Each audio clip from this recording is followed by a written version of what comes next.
ओम श्री गुरु सत्ताई नमः। सभी को प्रणाम। परम पूज्य गुरुदेव की तीसरी जेल यात्रा ज्यादा दिन तक चली। जेल में भी उनकी दिनचर्या वैसी ही थी जैसे कि बाहर थी। सवेरे तड़के उठना, स्नान आदि से निपटकर संध्या पूजन करना और बताए गए काम पर जुट जाना। इस बार उन्हें एक ही जगह नहीं रखा गया। आगरा, लखनऊ और इलाहाबाद की विभिन्न जेलों में वे रहे। उन्हें कई महत्वपूर्ण लोगों के साथ रहने का मौका मिला। बुरे लोगों के साथ भी उन्हें ठहराया गया।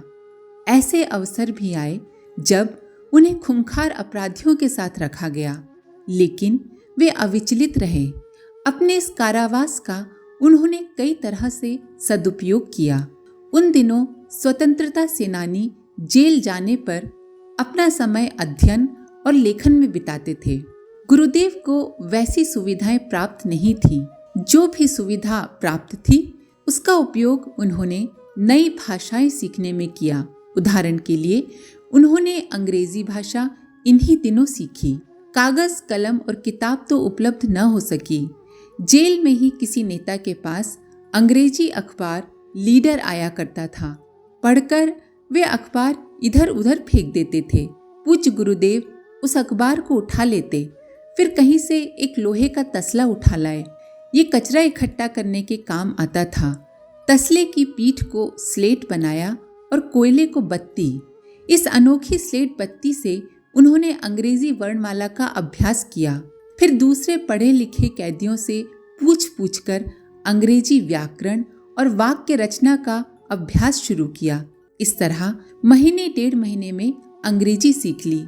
उर्दू, अवधी और भोजपुरी का अभ्यास तो उन्होंने यहाँ वहाँ रखे जाते समय चलते फिरते ही कर लिया था। कम से कम 4 बार जगह बदलते हुए गुरुदेव की तीसरी जेल यात्रा लगभग साल भर चली। जेल से छूटने पर जो मेहनताना मिला उसे लेकर पहले आंवल खेड़ा आए। कुछ दिन वहां रहे। घर वालों ने नियति को स्वीकार कर लिया था। मान चुके थे कि श्री राम को बांधा नहीं जा सकता, इसलिए रोक टोक करना बेकार है। इसलिए उन्होंने घर आए योद्धा का स्वागत किया। सन 1926 की वसंत पंचमी को पूज्य गुरुदेव का साक्षात्कार परम पूज्य दादा गुरुजी से हुआ। इसी वसंत पंचमी को पूज्य गुरुदेव ने गायत्री महापुरुष चरणों की श्रृंखला आरंभ की। मार्गदर्शक सत्ता ने उसी दिन निर्देश दिया था कि बीच में स्वतंत्रता आंदोलन में भी भाग लेना है। बाद में राष्ट्र की आत्मा को जगाने के लिए एक सशक्त और ऊर्जा उर्वर केंद्र की स्थापना, महापुरुषचरण की पूर्णाहुति, प्राणवान आत्माओं से संपर्क और उनका संगठन तथा नए युग का सूत्रपात, इन कार्यक्रमों का संकेत दिया गया था।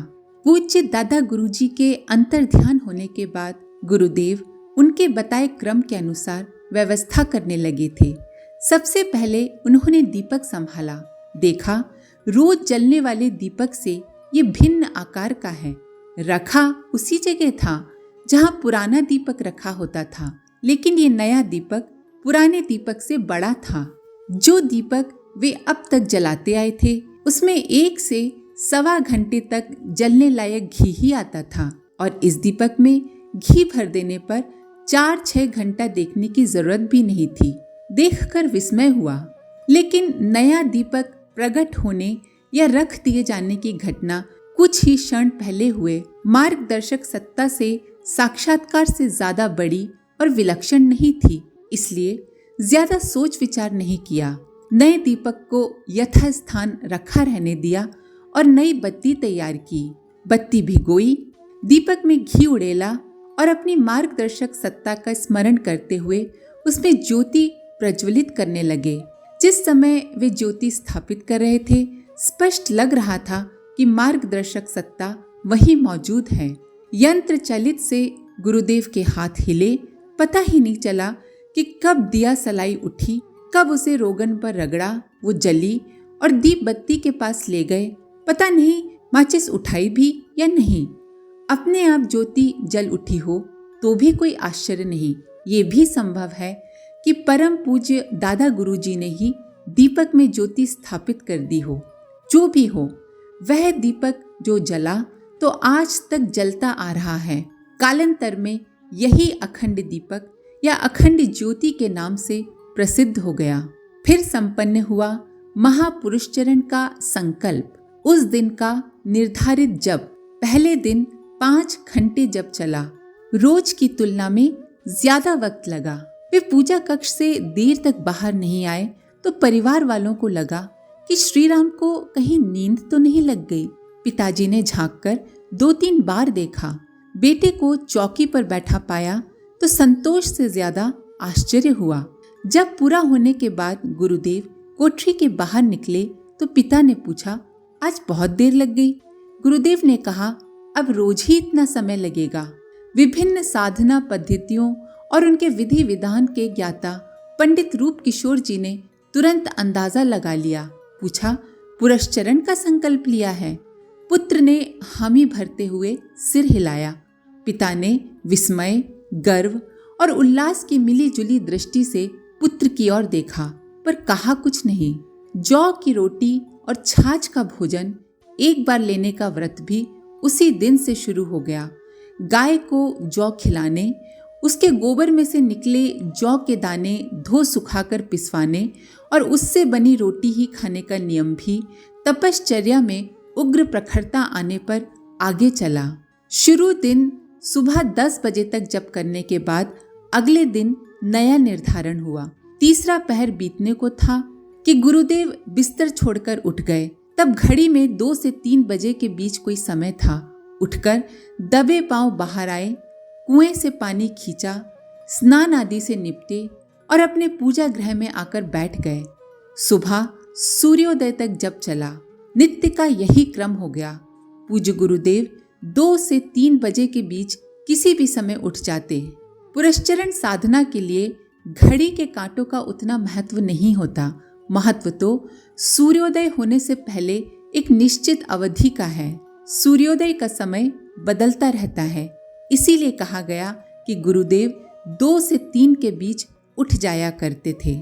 उपासना का ये क्रम चलाते हुए साल भर बीता था कि एक दिन पूजा करते करते अनोखी स्फुरना हुई। पिछली वसंत पंचमी जैसी गंध और तरंग कोठरी में व्याप गई थी। वैसी ही अनुभूति हुई।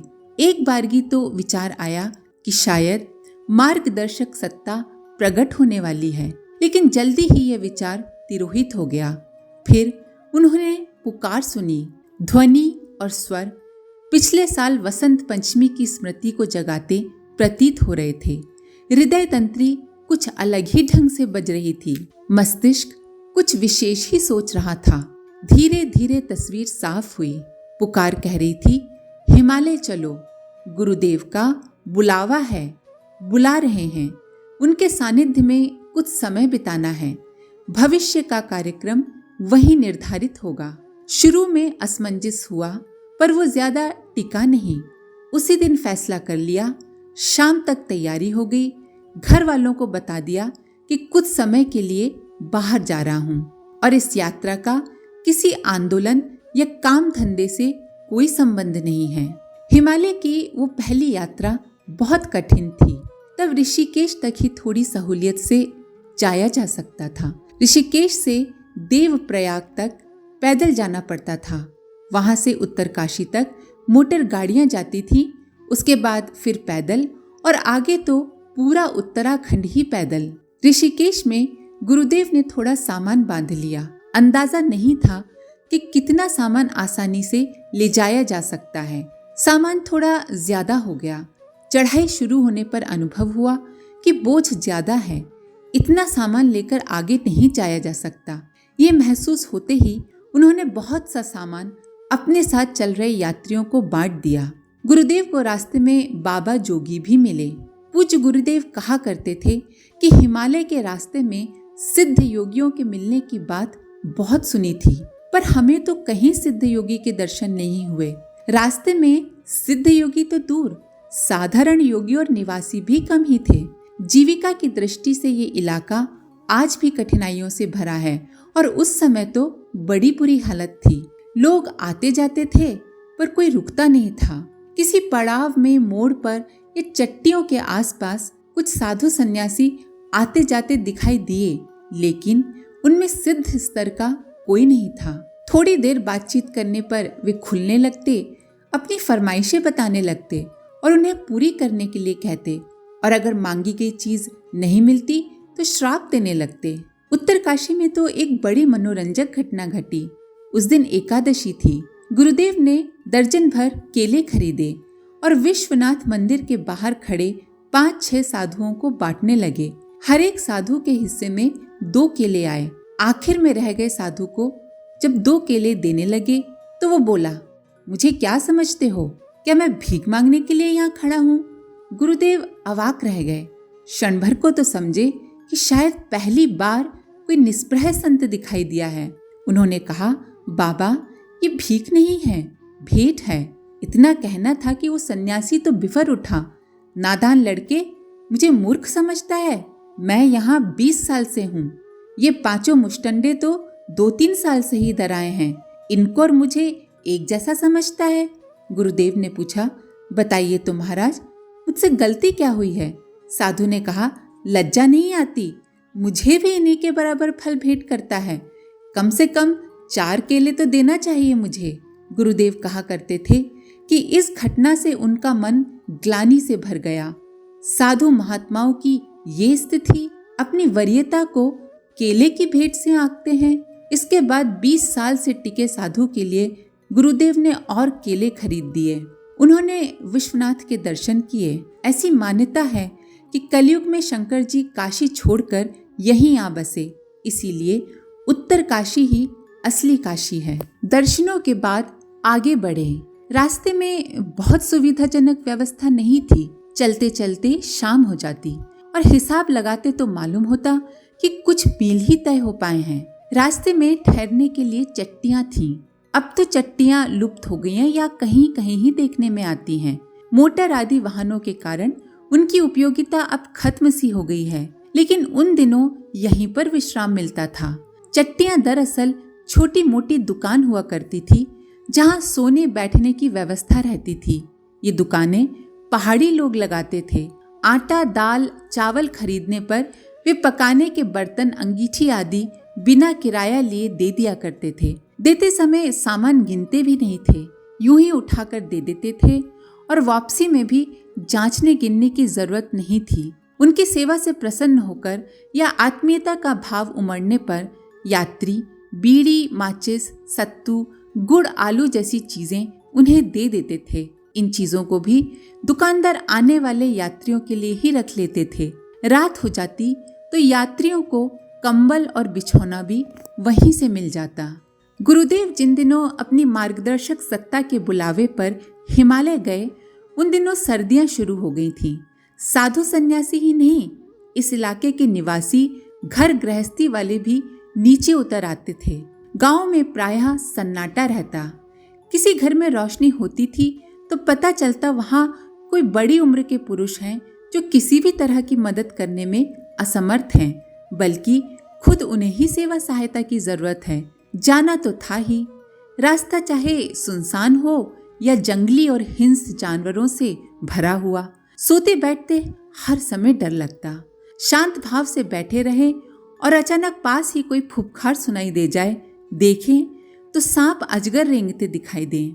रेंगने वाले जंतुओं से भी ज्यादा भयावह शेर, चीते और भालू। उस इलाके में छोटी जाति के शेर भी पाए जाते थे। अब तो शिकारियों ने मार मार कर उन्हें एक तरह से खत्म ही कर दिया है। अब तो वैसे जंगल भी नहीं रहे जहां उनका गुजारा हो सके। लेकिन तब बात और थी। कदम कदम पर छोटे शेरों से मुलाकात हो जाती। वे बब्बर शेर की तुलना में ज्यादा फुर्तीले होते थे। आदमी को देखकर एकदम हमला भले ही ना करें, पर डरा तो देते ही थे। सामने आ जाए तो प्राण फड़फड़ाने से लगते। तेंदुए, चीते, हाथी, गो आदि से भी सामना होता। गुरुदेव बताया करते थे कि इन जंतुओं से दिन भर में 15-20 बार आमना सामना हो जाता था। शुरू में डर लगा, पर बाद में अभ्यास हो गया। मन में निडरता का भाव आ गया। सोच लिया कि जो होना है सो हो, पर वापस नहीं जाना है। आज के लिए इतना ही। अपने विचार कमेंट बॉक्स में जरूर लिखें। आप सभी का धन्यवाद। ओम शांति।